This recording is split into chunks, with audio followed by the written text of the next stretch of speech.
요한복음 9장 35절부터 41절. 그들이 그를 밖으로 내쫓았다는 소식을 예수님이 들으시고는 그를 찾아내어 말씀하셨다. 그대는 인자를 믿나요?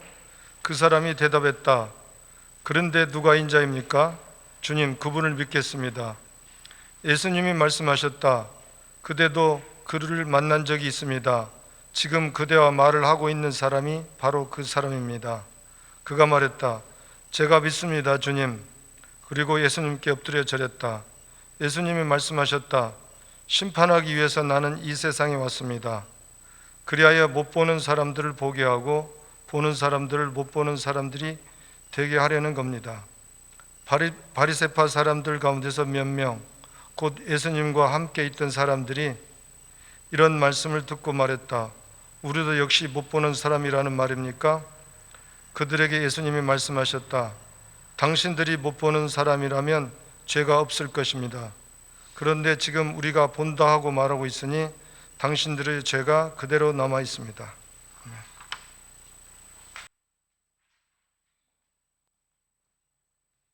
자, 언제부턴지 타임슬립을 소재로 하는 영화나 드라마가 많이 나오고 있습니다. 그럼 타임슬립이 뭐냐? 사전을 찾아보니까 이렇더라고요. 타임슬립은 초자연적인 힘이나 우연한 사고로 인해 인물이나 집단이 과거 또는 미래의 다른 시간대로 미끄러지듯 이동하는 것, 이게 타임슬립이래요. 그러니까 타임머신 같은 기계를 타고 가는 게 아니라, 그게 아니라 그냥 뭐 우연한 사고 같은 걸로 깨어나 보니까 뭐 몇백 년 전으로 와 있다든가 몇백 년 후로 와 있다든가, 이게 타임슬립입니다. 타임슬립 소재로 하는 영화나 드라마 같은 게 뭐 꼽으려면 여러 가지 꼽을 수 있는데 제가 본 것도 있고, 저는 사실 그런 걸 별로 안 좋아합니다. 그래서 잘 안 보는데 그래도 뭐 몇 가지 본 게 있더라고요. 근데 한번 여러분께 질문 한번 해보죠. 타임슬립은 과거로 가는 게 있고 미래로 가는 게 있어요. 여러분, 과거로 가는 게 더 재미있어요? 미래로 가는 게 더 재미있어요? 어떤 게 더 재미있습니까? 과거로 가는 게 더 재미있습니까? 아니면 미래로 가는 게 더 재미있습니까? 그래서 과거로 가는 게 상당히 많이 나옵니다. 실제로 과거하고 현재의 시간적 간격을 두고 벌어지는 사건을 그린 그런 영화나 드라마가 더 많이 있는데, 자, 그런 과거로 가는 타임슬립 영화라고 합시다. 영화가 거의 반드시 다루고 있는 주제는 뭐냐면은, 과거로 가서 벌어지지 않은 일이 벌어졌거나 벌어진 일이 벌어지지 않게 만드는, 그럴 수 있잖아요. 나는 미래를 알고 있어요. 근데 내가 과거로 갔어. 조선시대로 갔어. 500년 전으로 갔다고 칩시다. 그럼 우리의 먼 조상이라는 걸 알잖아요. 제가 우리의 할아버지 알잖아요. 그러면 야, 저 할아버지 할머니가 만약에 안 만났다면 어떻게 됐을까? 근데 그 불행해요. 결과가 바꾸고 싶어. 그래서 안 만난 걸로 어떻게 막 갈라놓으려고 하고 막 그럴 수 있잖아요. 근데 영화나 드라마 보면은 다 그렇게 못합니다. 이렇게 달라져서 바뀌었다. 실제로 일어난 일과 다른 일이 벌어지게 만들었다고 말하지 않아요. 그게 만들고 싶은데 못 만듭니다. 대부분의 영화는. 그렇죠. 여러분 생각해 보세요. 여러분 보신 드라마나 영화 같은 거 보면은 그거 결국 못해요. 왜 못하는 줄 아세요?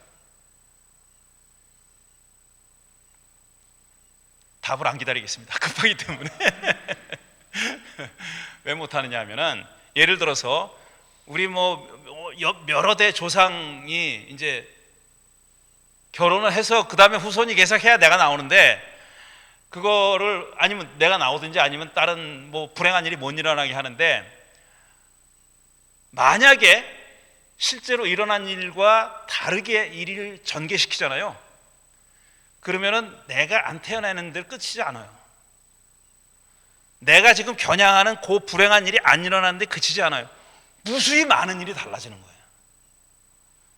만났어야 할, 결혼했어야 할 부부가 결혼을 못하게 됐을 때는 그 집안에만 영향이 가는 게 아니라는 거예요. 상상도 할 수 없는 많은 일들이 벌어지는 거예요. 이건 그야말로 기하급수적인, 수학적으로 맞는 말인지 모르겠는데 무수히 많은 일이 달라지는 거예요. 그걸 다 다룰 수가 없어요. 그러니까 그 일이 과거에 벌어졌다고 안 하는 겁니다. 드라마가 그렇게 못해요.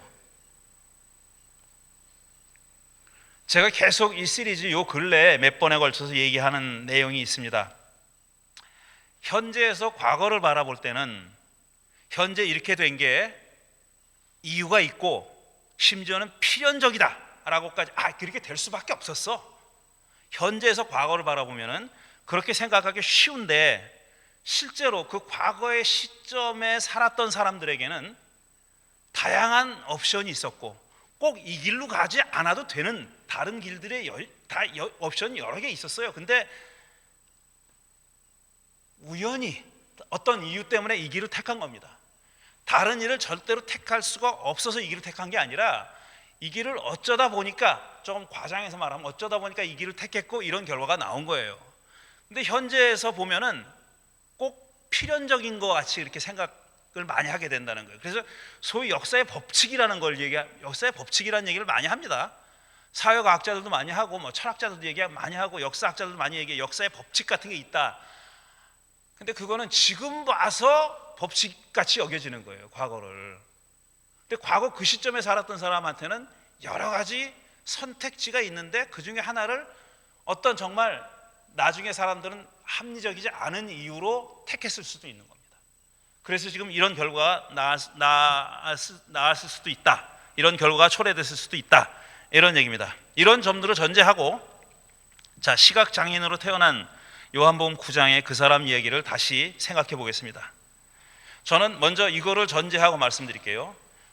이 얘기에서 우리가 실제적이고 구체적으로 이런 교훈을 전하는 이야기구나. 어떤 구체적인 특정한 이러지 말라는 얘기구나. 이렇게 하라는 얘기구나. 예를 들어 그런 구체적으로 아주 특정한 어떤 교훈을 주기 위한 이야기라고 읽지 않습니다. 저는 그렇게 생각하지 않아요. 그 다음에 또 이런 사람이 되라, 어떤 모델을 제시하는 그런 이야기도 아니라고 생각해요. 그리고 어떤 도덕 법칙이나 윤리 법칙 같이 이런 경우에는 이렇게 하는 것이 도덕적으로 맞아, 윤리적으로 옳아 라는 그런 교훈을 말하는 이야기가 아니라고 생각합니다. 저는 그런 얘기가 아니라고 생각해요. 그러니까 여기서 이 이야기에서 우리가 구체적으로란 말이 중요합니다. 구체적으로 따라야 할 어떤 모범이나 신뢰, 이샘플을 찾으려고 하는 그런 사람도 있겠지만 저는 아니라는 얘기예요. 저는 그런 식으로 이 이야기를 읽지 않습니다. 그럼 어떻게 읽느냐? 어떻게 읽느냐 하면은, 또 왜 이 이야기를 제가 읽었느냐 하면은 저는 이렇게 생각하는 거예요. 이 이야기는 뭔가를 확 뒤집어 엎어버리는 이야기다. 우리가 기존으로 생각해왔던, 상식으로 당연하다고 생각해왔던 어떤 것을 완전히 뒤집어 엎어버리는 그런 이야기라고 저는 이해합니다. 그러니까 이거는 어떤 구체적인 행동 준칙 같은 게 아니다라는 얘기예요. 아주 기본적인 패러다임이란 말 쓰기 싫어하는데 패러다임에 관한 거다. 또 구체적인 한 사건이나 어떤 행동에 관한 얘기가 아니라 패러다임을 완전히 뒤집어 엎어버리는 이야기라고 있습니다. 저는 그래서 미지와의 조우 시리즈의 이야기를 읽고 있는 겁니다. 전복이라는 말, 제가 좋아하는 말이에요. 뒤집어 엎는 거예요. 전복 먹는 전복 말고, 그거 말고요. 그것도 좋아하지만 그 얘기가 아니라 뒤집어 엎는 거. 이 뒤집어 엎는 거 좋아해요, 제가. 뒤집어 엎으면서 살지는 못하지만 그걸 되게 좋아하는데, 이건 뒤집어 엎는 얘기입니다. 완전히 뒤집어 엎어버리는 그런 얘기. 그 뒤집어 엎음으로써 미지와 조우하게 되는 계기가 마련되는 그런 이야기라고 저는 읽습니다. 제자들은 질문은 그러니까 이 사람이 이렇게 태어난 것이, 시각장애인으로 태어난 것이 이 사람이 죄입니까? 죄 때문입니까? 아니면 부모의 죄 때문입니까? 이렇게 물었잖아요. 이 질문에는 딱 전제되어 있는 게 있어요. 뭐냐? 이 사람이 장애인으로 태어난 것은 죄 때문이다. 이건 전제되어 있는 거예요. 제자들이 궁금한 거는 이 사람이 지은 죄 때문이냐 아니면 부모가 지은 죄 때문이냐, 이런 질문을 하게 된 계기는 이 사람이 무슨 어떤 인지가 깨기도 전에 태어나면서부터 이미 시각장애인으로 태어났기 때문에 그런 질문을 하는 겁니다. 그게 아니라면 이런 질문을 할 게 없고, 만약 후천적으로 이 사람이 시각장애인이 됐다 그러면 사람들은 다 이 사람이 지은 죄 때문이다 이렇게 얘기했을 거예요. 근데 이 제자들을 헛갈리게 만든 거는 뭐냐면은 아무런 인지가 없을 때 그렇게 태어났기 때문에 묻는 겁니다. 이 사람이 죄를 안 졌잖아. 그럼 누구 죄야? 부모밖에 없네. 그럼 부모 죄입니까? 이렇게 물어본 거예요. 그러니까 죄인이라는 사실은, 죄 때문에 이 사람이 장애를 갖게 됐다는 사실은 그거는 기본값입니다. 다 전제하고 있는 거예요. 제자들, 심지어 예수의 제자들도 그렇게 전제하고 물어본 겁니다. 모두가 당연하다고 생각했던 거죠. 당연한 진리였고 당연한 진실이었고 기본값이었다 이겁니다. 그런데 이 질문에 대한 예수님의 대답은 이 사람의 죄도 아니고 부모의 죄도 아닙니다. 이 사람에게서 하나님의 일들이 드러나도록 하기 위해서입니다. 이렇게 얘기했어요. 이 사람의 죄 때문도 아니고 부모의 죄 때문도 아니다. 그럼 니들 죄 때문이냐? 아니잖아요. 이 말은 죄 때문이 아니다라는 얘기예요. 제3자가 무슨 관계가 있어요? 이 사람이 시각장애인으로 태어난 거에 무슨 책임질 일이 없잖아요. 당사자 아니면 부모인데, 부모도 아니고 당사자도 아니라고 그런 거예요. 그러니까 이 사람이 이렇게 된 것은 죄 때문이 아니라는 뜻입니다. 거기에 일단 그 사람들이 기본값으로 당연하다고 생각해왔던 진리를 부정합니다. 예수님은 죄 때문이 아니야. 그럼 뭐 때문인가? 이 사람에게서 하나님의 일들이 드러나도록 하기 위해서입니다 그랬어요. 근데 이 말은 그러니까 하나님이 얼마나 위대하다는 걸 보여주기 위해서 이 사람이 시각장애인으로 태어났다는 뜻이 아니라고 말씀드렸어요. 그런 뜻이 아니라고. 왜 제가 그렇게 말씀드리냐면 그건 똑같은 논리입니다. 죄 때문이라는 논리와 하나님의 놀라운 일을 드러내기 위해서는 똑같은 논리예요. 다만 죄 때문이 아니라 지금 하나님이 얼마나 위대한지를 보여주려고 이 사람이 시각장애인으로 태어난 거야 라고 얘기하면 논리적으로는 똑같아요. 내용만 다른 겁니다. 항목만 다른 거잖아요. 그런 뜻이 아니라 그랬어요. 왜 제가 그런 뜻이 아니라고 얘기하냐면은 우리말 성경에 이렇게 위하여 부정사에 그런 게 있잖아요. 결과적 용법과 원인을 나타내는 거, 그런 게 있잖아요. 뭐뭐 하기 위해서도 있고 결과적으로 이렇게 됐다도 있잖아요. 중고등학교 때 배운 겁니다 다. 근데 이 말은 뭐냐면 번역이 애매하게 된 거예요. 그럼 한글 번역 성경하신 분들한테는 좀 미안한 얘기지만 이렇게 번역할 수 있지만, 왜냐하면 그리스도 자체가 분명하지가 않아요. 근데 두 가지가 다 가능한 겁니다. 하나님의 놀라운 일을 드러내기 위해서 이렇게 됐다라고 번역할 수도 있고, 그 다음에 결과적으로 하나님의 일이 드러날 것이다 이렇게 번역할 수 있어요. 똑같은. 그래서 영어 성경에는 이렇게 번역한 데가 많습니다. The works of God might be revealed. 이렇게 함으로써, 이 사람이 이렇게 됨으로써 결과적으로 하나님이 하시는 일, 하나님의 일이 드러날 수 있을 것이다 이런 뜻으로. 그러니까 결과적인 용법으로 읽을 수 있는 거예요. 근데 아직까지 다 이유나 근거로 읽었어요. 왜 이 사람이 이렇게 됐느냐? 이런 목적으로, 하나님의 놀라운 일을 드러낼 목적으로 이 사람이 이렇게 태어난 거야. 그게 아니라 이 사람이 그렇게 태어난 것은 기본값입니다. 변할 수 없는 거예요. 다만 예수님은 그게 죄 때문이 아니다. 그럼 뭐 때문이야? 이제부터 드러난 일을 봐라 이거예요. 과거로 타임슬립 하지 말고 할 수 있으면은 미래로 타임슬립 해라. 그것도 먼 미래로 500년 후가 아니라 몇 시간 후, 그 정도로 타임슬립 해라 라는 뜻이에요. 굳이 타임슬립이라는 말을 쓰자면 그렇다는 얘기예요. 그러니까 지금 목적이 아니라 결과로 이렇게 될 것이다 라고 얘기한 겁니다.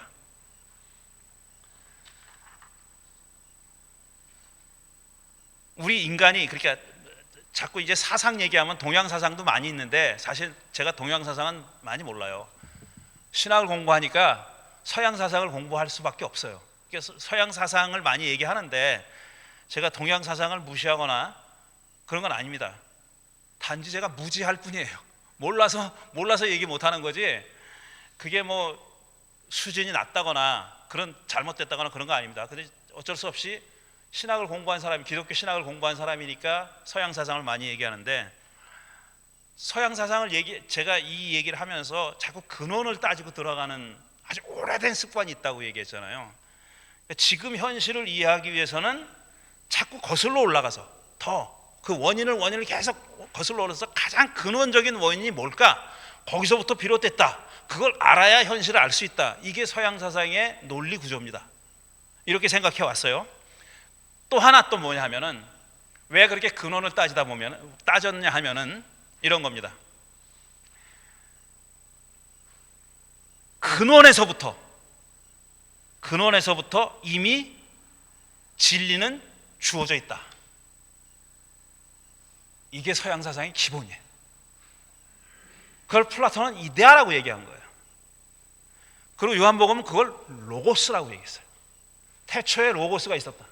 그러니까 태초부터 진리가 있었다, 진실이 있었다, 이렇게 얘기하는 겁니다. 이거는 그 이후에 서양도 마찬가지고 동양은 더더욱이 그렇습니다. 아시아 쪽은 더더욱이 그런데, 이건 그 이후에 서양 사상의 발전과 그 다음에 동양 사상과는 상당히 다른 얘기입니다. 심지어는 서양 사상이라 할지라도 요즘은 어떻게 생각하냐면, 근원에서부터 진리가 주어졌다는 게 아니라 진리라는 것은 계속 becoming, 되어간다, 이렇게 생각해요. 처음부터 완결된 형태로, 고정된 형태로 진리가 주어졌고, 우리 사람은 그거를 공부를 해서 깨달으면 된다. 이미 주어져 있으니까 깨달으면 된다라고 생각하고 아직까지 했어요. 기독교 신학이 그 중에 대표적입니다. 하나님은 당신의 의사를, 뜻을 이미 계시했어요. 어디? 여기다 계시했으니까 우리는 이거를 다 읽어가지고 연구해가지고 하나님의 뜻이 뭔지 이미 주어진, 완결된 형태로 주어진 하나님의 계시를 찾아내면 된다. 찾아내서 이해하면 된다. 이렇게 생각해 왔어요. 근데 요즘은 그렇게 생각하지 않습니다.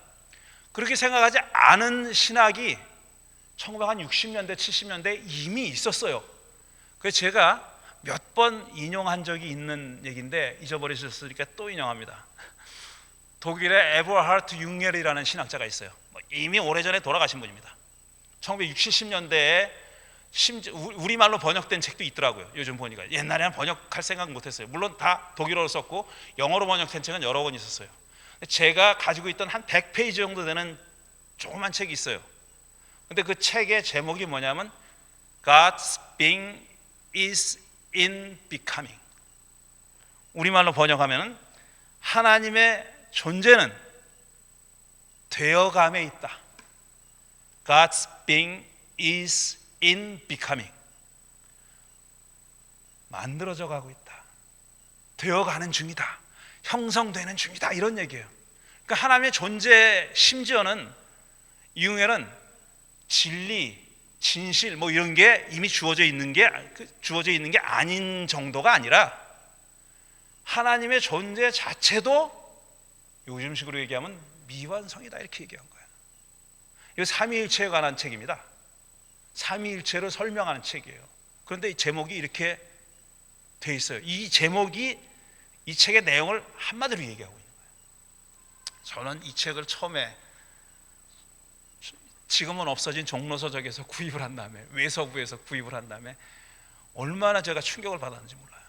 그때 제가 아주 보수적인 신앙인이었거든요. 이런 미친놈이 다 있나? 내가 그랬어요. 이거 완전히 미친놈이네. 융헬이 누군지도 모르니까 완전히 미친놈이라, 하나님의 존재가 지금 만들어져 가고 있다고?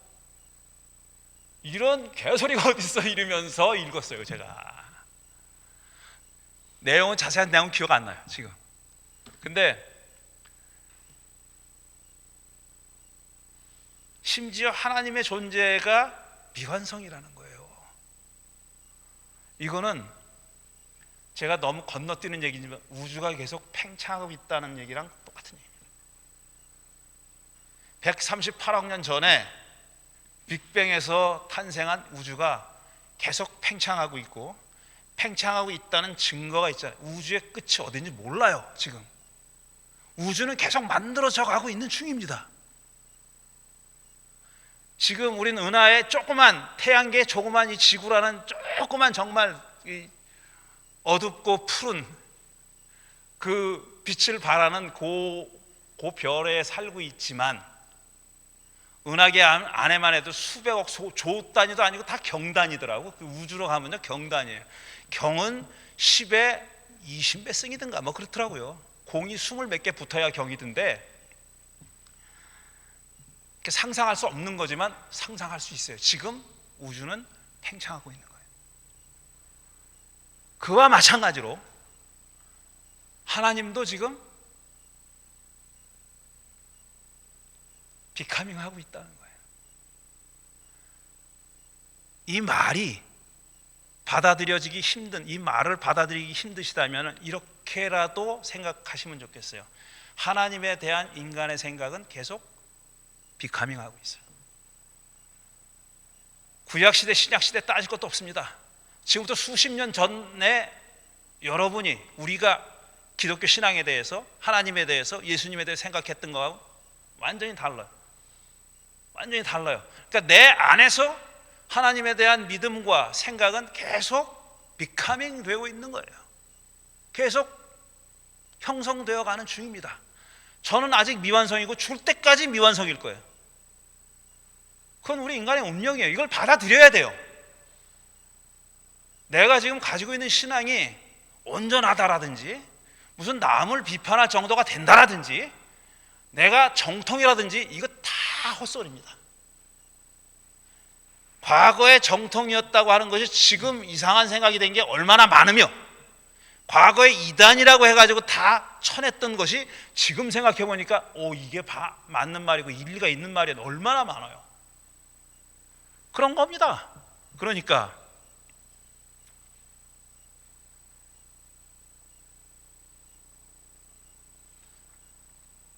예수님이 이 사람이 시각장애인으로 태어난 거는 팩트예요. 바꿀 수가 없어요. 지금 현재는. 그때까지는 바꿀 수 없다고 생각한 거예요.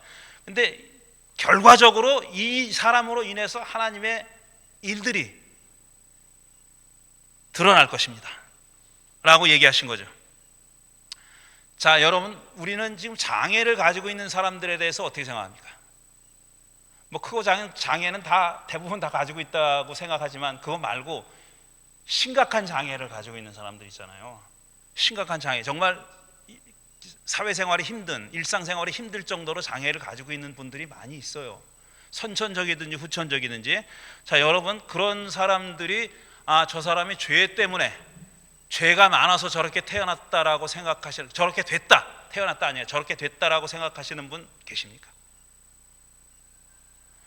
아유, 저놈이 얼마나 죄를 많이 졌으면 지금 시각장애인이 됐겠어, 얼마나 죄를 많이 졌으면 일어나지 못하고 안진뱅이로 살겠어, 이렇게 생각하는 분이 있어요? 없죠? 없어요. 일단 의학적으로, 생물학적으로 원인을 밝히고 있습니다. 많은 경우에. 예를 들어 태어났을 때부터 뭐 어떤 장애를 가지고 태어났으면 어떤 유전자의 이상이 생겼다, 밝히고 있습니다 지금. 근데 그렇다면은, 그럼 그 사람은 왜 그런 유전자의 이상이 생겼지? 이렇게 물으면은 또 그 죄 때문이야 이럴 거예요? 아니잖아요. happen to be 그렇게 된 거예요. 하나님이 섭리해가지고 이놈은 인구 비례를 생각해가지고 장애인도 좀 있어야지, 그러니까 넌 장애인으로 태어나 해가지고 유전자를 흐트렸을까? 아니잖아요. 그렇게 생각하는 사람 없잖아요. 그러니까 예수님 시대에 생각했던 사람들이 기본값으로 생각했던 그런 믿음을, 신념을 현대인은 가지고 있지 않아요.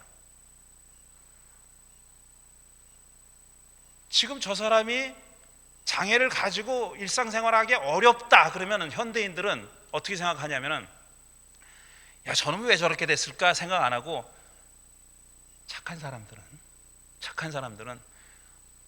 어떻게 하면 저 사람을 조금이라도 도울 수 있을까 이렇게 생각하죠. 아, 이건 내 일이 아니야, 남 일이니까 나는 그런 것까지 신경 쓸 수 없어. 그럴 수 있어요. 그렇게 사시라고. 그런 분들은 그렇게 사는 거고, 또 아닌 사람들은 야, 내가 어떻게라도 좀 도움이 됐으면 좋겠다라고 생각하고, 그런 사람들을 위해서 세금을 좀 올리겠다 그러면 기꺼이 냅니다. 기꺼이 내요. 난 그런 사람들을 위해서 세금 못 내, 이러지 않아요. 그거는 간접적으로 그런 사람들을 어떻게든지 돕고 싶겠다는 마음이 있는 거예요. 이런 문제는 그렇게 풉니다, 지금은. 그러니까 과거를 묻지 않고 미래를 묻는 패턴이에요, 이게. 지금 기본값으로 바꿀 수 없는 것이 있지만 그 사람이 정상적으로 비장애인으로 다시 살아갈 수는 없을지언정 조금이라도 더 일상생활을 편리하게, 아니면 사람답게 살 수 있도록 어떻게 도울 수 있을까를 생각하는 게 우리죠. 그러니까 이 예수님 시대의 질문이 의미가 없는 거예요. 그러니까 예수님이 하신 말씀이, 그러니까 저 사람 죄도 아니고 부모 죄도 아니고 앞으로 하나님이 하실 일이 드러날 것입니다 라는 쪽에 가까운 거죠. 우리는 그쪽에 가까운 거예요. 그런 얘기고, 그 다음에 두 번째로 할 얘기가, 자, 예수님은 고침받은 사람에게 나중에 와서 이렇게 얘기합니다. 지난주에 다 얘기했던 거예요. 심판하기 위해서 나는 이 세상에 왔습니다. 자, 예수님이 심판을 하려고 왔대요. 심판하려고 하면 다 이제 뭐 이 묵시록적으로 생각하는 사람들은 아, 불벼락이 떨어지겠구나, 불구덩이에 다 나쁜 놈들은 집어넣고 착한 사람들은 다 하늘로 들어올려져 가지고 공중에서 잔치하겠구나, 이렇게 생각하지만 예수님의 말씀은 그런 내용이 없어요, 전혀. 나는 심판하러 왔다고 얘기하면서 뭐라고 얘기했냐면, 그래서 못 보는 사람들은 보게 하고 보는 사람들은 못 보는 사람이 되게 하려고 하는 거다. 이게 심판이다, 이거예요. 난 심판하러 왔는데 내가 하는 일은 뭐냐면 보는 사람은 못 보게 하고 못 보는 사람은 보게 하겠다. 이게 심판이다 라고 얘기한 거예요. 불구덩이 얘기하는 거 아니고 뭡니까 그 휴거 얘기하는 거 아니고, 지금 요한복음이 얘기하는 예수님의 심판은 이겁니다. 보는 사람 못 보게, 못 보는 사람 보게 하래. 이렇게 얘기하는 겁니다. 그랬더니 바리새파 사람들이 와가지고 양심의 가치가 조금 있는 거야. 자기 이거 우리더러 하는 얘기로구나, 이렇게 짐작을 하고, 우리도 역시 못 보는 사람이란 얘기입니까? 이렇게 물어봐요.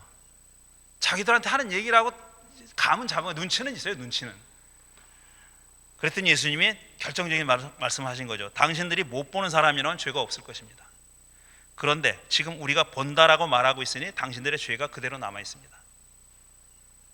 예수님은 죄라는 말을 써요. 근데 죄가 제자들이 물은 것처럼, 또 당시 사람들이 생각했던 것처럼 죄의 결과는 불행이다, 불행의 원인은 죄다. 저놈이 불행해, 그러면 뭔가 잘못한 게 있을 거야. 이게 욥의 세 친구들의 얘기잖아요. 욥은 박박 우기는 겁니다. 나 아니야, 이렇게 고통당할 일 안 했어, 난 그런 잘못 안 했어 라고 박박 우기니까 친구들은 뭐라 그래? 야 임마 숙여, 네가 잘못한 게 없다고 생각하더라도 일단 하나님 앞에서 무조건 꿇어, 이렇게 얘기한 거예요. 너 네가 해놓고도 생각 못하는 게 있잖아, 기억 못하는 게 있잖아, 이런 얘기까지 해요. 그래도 그 사실 있을 수 있잖아요. 내가 지은 죄를 깜빡 잊어버렸을 때, 욥은 그렇게 말랑말랑한 사람이 아니에요. 그런 거 없어. 나 하나님 맞짱 뜨자고 나오라 그래. 하나님 뭐 맞짱 뜨자고 나오라 그래. 나중에 38장에서 하나님이 딱 나타나는 겁니다. 천둥 번개와 함께 회오리 바람 속에서 나타나서 얘기하는 건데, 그거 잘 읽어보면요, 일단 세 친구도 니들 틀렸어, 이렇게 얘기해요. 그러니까 욥이 지은 죄가 있기 때문에 이렇게 고통받는다고 주장했던 사람들은 틀렸다 그래요. 그럼 욥이 맞았다고 얘기하느냐? 욥도 안 맞았어요. 이런 멍청한 놈, 어리석은 놈, 네가 세상에 태어날 때 있었어 거기? 이렇게 얘기해요. 그러니까 그 얘기는 사람이 받는 불행과 고난만 두고 얘기하면은 그 원인이 뭐다고 얘기 안 하는 거예요. 욥기는 그렇게 얘기하는. 단 하는 얘기는 뭐냐면 죄 때문에 당하는 건 아니야. 그럼 왜 오느냐? 얘기 안 해.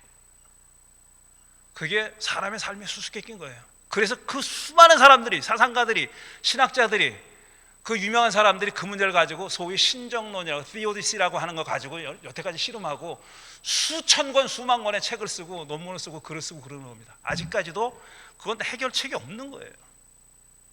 해결책이 없는 거예요. 여기서 예수님은 죄를 얘기하는데, 만약 당신들이 못 보는 사람들이었다면 죄가 없을 거다. 근데 왜 여전히 당신들이 죄인이냐? 못 보는 주제에 본다고 생각하니까 죄다. 못 보는데도 불구하고 본다고 생각하니까, 그걸 주장한다는 얘기 아니에요. 자기가 나는 보고 있어 라고 생각하니까 당신 죄는 그대로 남아있다. 이 예수님이 얘기하는 죄는 불행으로 태어난 이유가 아니에요. 지금 못 보고 있는 게 죄인 거예요. 아니, 못 보는 주제에 본다고 얘기하는 게 죄인 겁니다. 그럼 본다는 게 도대체 뭐길래, 뭔데 이렇게 보는 게 이렇게 중요하냐? 본다. 예수님은 당신들이 못 보는 주제에 본다고 얘기하니까 죄가 그대로 남아있다라고 얘기했는데, 그럼 본다는 게 뭐냐? 이 본다는 걸 가지고 또 굉장히 심각하게 씨름을 한 철학자가 있습니다. 올려주세요.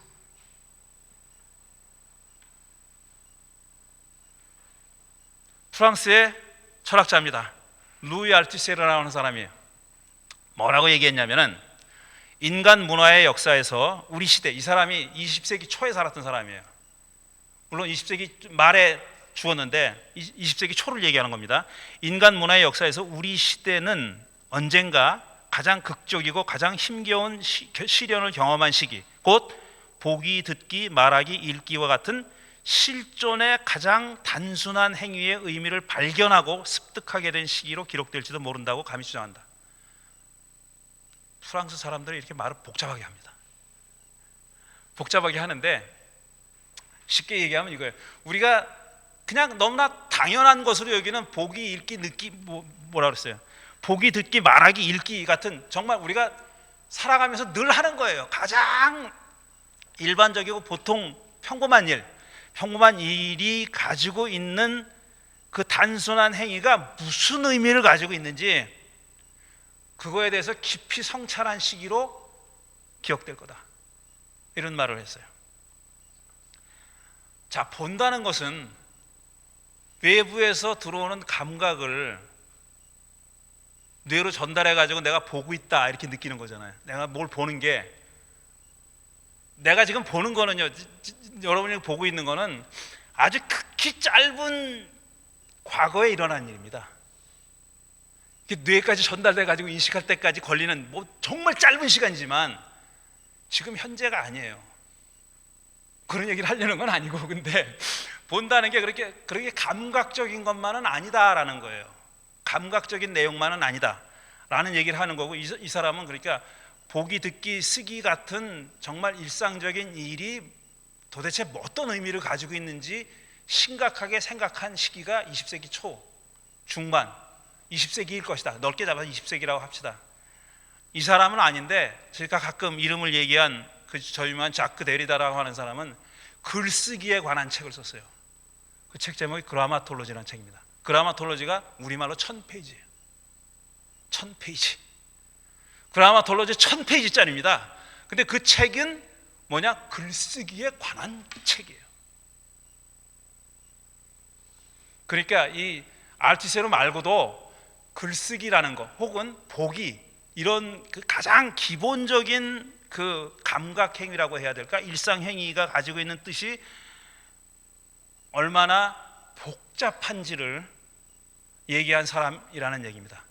하기는 이런 20세기에 들어오기 훨씬 전부터 그냥 보는 걸로 그쳐서는 안 된다고 얘기한 종교와 성현들이 많이 있습니다. 부처님도 그 중에 하나죠. 사물을 있는 그대로 인간들은 보고 있지 않는 거예요. 부처님의 가르침은 우리는 그대로 보고 있는 거라고 믿지만 사물을 있는 그대로 보는 게 아닙니다. 여러 가지가 막 얽혀가지고 있는 그대로 보는 게 아니에요. 그래서 사물을 있는 그대로 봄으로써 보게 되면 무아의 깨달음을 얻을 수 있다, 이게 불교의 가르침이죠. 삶으로 있는 그대로 보면은 내가 무아의 경지에 들 수 있다라고 얘기했죠. 불교만 그럽니까? 기독교도 사도 바울 뭐라 그랬어요? 우리 육체의 눈이 있고 성령의 눈이 있다 그랬어요. 성령으로 보는 사람이 있고 육신의 눈으로만 보는 사람이 있다. 이건 다른 거다라고 얘기하는 거예요. 그리고 아리스토텔레스도 마찬가지입니다. 그런 얘기를 다 했어요. 뭐가 그럼 예수님이 하신 말씀은 뭐냐? 이건 제 생각이에요. 그러니까 예수님은 뭐를 보느냐? 보는 대상을 잘 봐라, 제대로 봐라, 있는 그대로 봐라, 불교처럼. 아니면 영의 눈으로 봐라, 이렇게 얘기하시는 게 아니라 보는 행위 그 자체를 문제 삼고 있는 거예요. 그러니까 대상을 어떻게 이해하고 해석하는 단계 이전에 보는 행위 그 자체, 내가 본다고 생각하는 인식, 내가 지금 보고 있다라고 하는 인식 그 자체를 한번 돌아보시라. 내가 뭘 보느냐가 아니라 밝은 것만 봐야지, 아니면 저놈은 맨날 사회에 어두운 것만 보고 저렇게 비판하고 욕하고 댕겨, 이런 게 아니라 뭘 보느냐가 아니라 내가 지금 본다고 하는 행위가 뭔지를 생각해보고 거기서 죄인과 안 죄인이 갈린다라고 얘기하는 거예요. 이게 뭔지 몰라요. 저도 몰라. 근데 예수님은 분명히 그렇게 얘기하신 거예요. 몰라, 나도. 저도 몰라 무슨 얘기인지. 근데 이 문자 그대로 따라가 보면은 그런 거예요. 이 자들이 지금 바리새파 사람들이 그대로 죄인으로 남아있는 이유는 뭐냐면은 뭐만 보기 때문에, 아니면 뭐는 안 보기 때문이 아니에요. 네가 지금 보지도 못하는 주제에 본다고 하니까 너는 그대로 남아있는 거야. 너는 그대로 알을 깨고 나오지 못하는 거야. 그러고 있는 거야. 그리고 그렇게 살다가 죽지 말라고.